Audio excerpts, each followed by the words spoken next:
नमस्कार। वैदिक और पौराणिक ज्ञान हमारे इस विशिष्ट मानव जीवन का आधार हैं। जहाँ वेद हमें मानव जीवन में निरंतर आगे बढ़ने की प्रेरणा प्रदान करता है, वहीं पुराण वैदिक ज्ञान को हमारे सामने बहुत ही सूक्ष्म और सरल तरीके से व्यक्त करता है। तो वेद और पुराण इन दोनों की जानकारी को अपने जीवन में उतारकर हम अपने मानव जीवन को जहाँ सफल और सानंद बना सकते हैं, वहीं एक भीतरी आनंद से भी जुड़ते हैं कि भारतीय होने के नाते हम अपनी सनातन वैदिक परंपरा को भी धीरे धीरे समझने और जानने का प्रयास कर रहे हैं। तो आइए आज जानते हैं हम लोग कृषि सूक्त के बारे में। वर्षा काल में कृषक आनंदित होते हैं कि अब बारिश होगी, वरुण देव प्रसन्न होंगे, हम बीज रोपेंगे, पौधे निकलेंगे, जिससे सारी सृष्टि का, धरती का पेट पालन करेंगे। देखा जाए तो कृषक से बड़ा कोई भी देवता नहीं है, क्योंकि अन्न वै प्राणः करके हमारी वैदिक संस्कृति, हमारी पौराणिक संस्कृति अन्न की जो ऊर्जा है, अन्न की जो शक्ति है, अन्न की जो महत्ता है, उसका गान करती रहती है। तो कृषक हमारे लिए देवतुल्य हैं। कृषि सूक्त में कृषकों के बारे में क्या कहा गया है, आइए आज इन तथ्यों को जानते हैं। अथर्ववेद का जो तीसरा कांड है, उसके 17वें सूक्त के 1 से 9 मंत्रों तक कृषि सूक्त के बारे में बताया गया है। चूँकि यह सूक्त, इसके सभी मंत्र कृषि, कृषक, हल और अनाज से जुड़े हुए हैं, इसीलिए इस सूक्त का नाम है कृषि सूक्त, जिसमें 9 मंत्र हैं, जिसके देवता हैं विश्वामित्र और जिसके देवता हैं जिसके ऋषि हैं विश्वामित्र और देवता हैं माँ सीता। कृषि को सौभाग्य बढ़ाने वाला कार्य कहा गया है और इसे उत्तम उद्योग कहा गया है। वस्तुतः कृषि से बड़ा सौभाग्य कुछ हो ही नहीं सकता।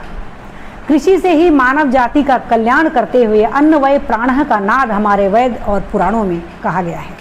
प्राणों के रक्षक अन्न की उत्पत्ति कृषि से होती है, इसलिए कृषक को भगवान कहा गया है। कृषि में 3 आवश्यक तथ्य बताए गए हैं, महत्वपूर्ण चीज़ें बताई गई हैं कि ऋतु की अनुकूलता, दूसरा भूमि की अवस्था और तीसरा कठोर परिश्रम।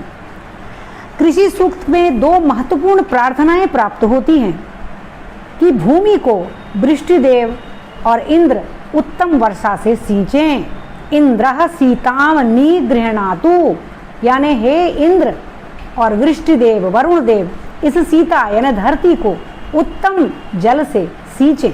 और दूसरा, सूर्य अपनी उत्तम किरणों से इस धरती की, इस जो पूरी भूमि है, कृषि भूमि, उसकी रक्षा करें। ताम पूषा भी रक्षतु, जितने भी देव हैं, सूर्य देव और सभी देव, वो इस धरती की रक्षा करें। मंत्र 4था और 8वां बेहद महत्वपूर्ण है, जिसमें सूर्य से और वरुण देव से, इंद्र से प्रार्थना की गई है। इस सूक्त के 9 मंत्रों में कृषि कर्म का विशिष्ट कथन है। आइए कुछ जानते हैं। खेती करने से पूर्व आपको ईश्वर पर विश्वास होना चाहिए। हल में लोहे का फाल तथा लकड़ी की मूठ लगानी चाहिए। इंद्र तथा सूर्य से प्रार्थना करनी चाहिए।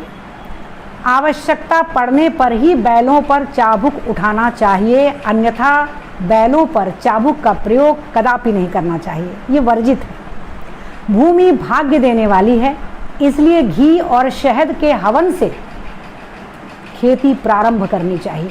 अब देखिए हमारी परंपरा, घी और शहद के हवन को करने के बाद भूमि की जुताई होती है और इस हवन के पश्चात बुआई होती है। तो ये हमारी वैदिक परंपरा है कि भूमि भाग्य देने वाली है, इसलिए घी और शहद के हवन से खेती प्रारंभ करनी चाहिए। घृतेन सीता मधुना समक्ता, तृतीय कांड के 17वें सूक्त का यह 8वां मंत्र कि घी और मधु से पृथ्वी में हवन करें तब खेती करें, ये कृषकों के लिए वरदान स्वरूप है। तो आइए कृषक सूक्त के अध्ययन से अपने जीवन में अन्न को प्राण समझते हुए कृषकों को देवतुल्य समझें